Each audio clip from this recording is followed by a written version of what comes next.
Hey, I'm Scott, And I'm Chris. and this is Doxalogic, where we help you think with your Bible.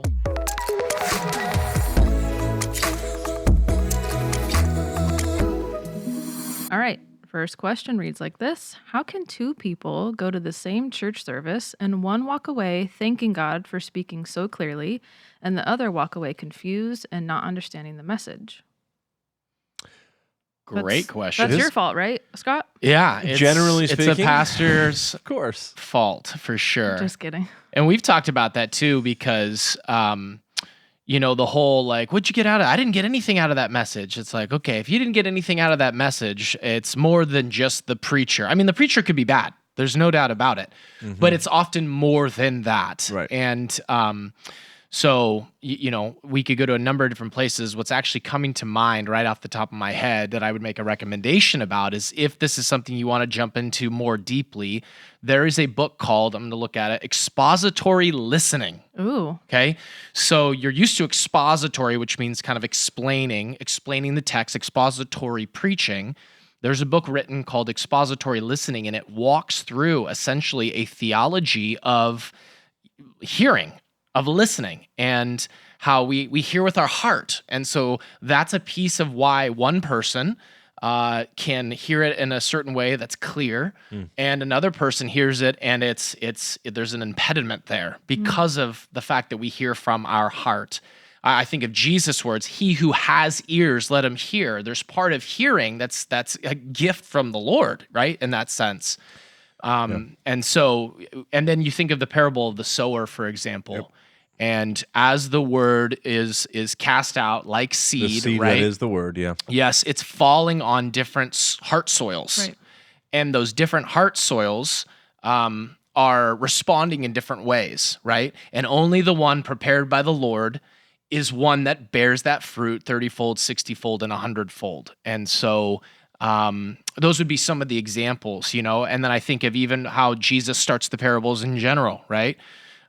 They're given in some sense, not entirely, but in some sense as a judgment, right? That seeing they may not see and hearing they may not understand that which Jesus is speaking about, but those who are diligent to seek what he's saying will press on and into the truth more deeply. So just a couple initial thoughts as we get going. And a couple of different examples of this, I think, to kind of accentuate how different it can be is two Christians that perceive the same sermon so differently. Yeah. That's one thing, is that one Christian just highly impacted, convicted, wishing to grow, pursue the Lord, motivated. The other just kind of just cool to the message or whatever, not moved in any way like the other person was. And there are a variety of things. Could be distraction could come into play. Meaning, whether your phone or just your own mind just wandering and you just didn't pick up what another person picked up. But you do have the interplay of what the Lord's doing in a person's life at a certain time. One analogy or a certain point that makes a profound difference in one person's life. So, but then I would also say even more so, two non-Christians in the same room at the same service, hearing the same sermon, one gets saved, the other doesn't. Why is that? Well, we have to, uncomfortably for some, be sure that we're keeping the room for what God sovereignly is doing as he's opening eyes and saving in at a certain time. One other person doesn't get saved. And it's like, it's not just the clarity of the person's voice and the, profound nature of his, energy and enthusiasm around the gospel. That's not what convinced one person to get saved. God sovereignly, through his own free grace, did save one person, another person maybe walking away unmoved. So we can't only say it's the person's fault or the preacher's fault, much as we like to, poke fun at that. There's a mysterious element to what God is doing in His sovereignty, certain people's lives, and his sovereignty there. Mm-hmm.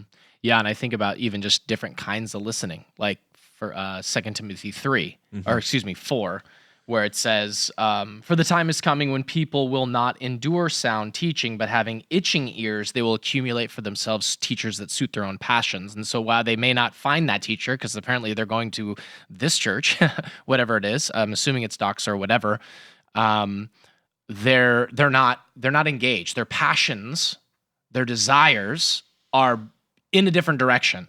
So what's being preached is not what's registering with their ears because they have itching ears. Their desires Are in a different direction. And so it's not lining up with whatever the text is teaching on that particular day. Whereas that other individual, and it sounds like it could be a maturity thing too, more mature in the faith, more understanding of the authority of God's word and the power of God's word to change his people and to mature his people, are submitted to that, are coming in with an expectation that this is how we grow, and even an understanding that whatever the text is what the Lord wants for me today. And not so much basing my spiritual life off of my passions or what I feel like I need to hear today, and going with God's sovereign, his word is spoken over me every Sunday, and that's what I need to grow. And so sometimes it's even just breaking down, I think, a less mature framework that comes with someone listening to a sermon. And a lot of times it's hard to make a transition from, say, topical preaching that's a little bit lighter to methodical expository preaching. I think it's a taste that has to develop over time. Yeah. And as you mature, you'll appreciate it more, but you could be lost at the beginning. And it's more probably an indicator of how you relate to the word and to the Lord. Totally. Oh, that's really good. Thanks, guys. So that book, by the way, is by Ken Ramey, for anyone who wanted to get it. Expository Listening by Ken Ramey. Yeah. And is it true that you guys would caution someone from someone overly reading themselves into every sermon? Like, I must feel convicted to a certain degree every time I sit under the preaching of the word, versus just maybe you're just learning about God more deeply versus if I don't feel convicted, then I'm or like struggling. An aha moment every time or something like that. Well, there's an example would be a good sermon operates in a certain function like a good meal spiritually. Nutritious, and you may not remember every one, but there's a supplementing factor to your spiritual life. That shouldn't be the only thing you feed on. We could go down that whole analogy, right? But you to need stay in this feed context, yourself with the word, but that it's a good meal, and you don't remember them all, but they all are exceedingly important to your physical, and therefore to translate your spiritual life's health. Good preaching, sitting under the word, is its own good. Whether you got something direct and immediately applicable for your life, I'm not saying it's irrelevant, but it's not the bar to judge the quality of a sermon by on a week-to-week basis. That's good. You've been listening to Doxalogic, a podcast by Doxa Church in Rockland, California. To learn more, visit us online at doxa.church.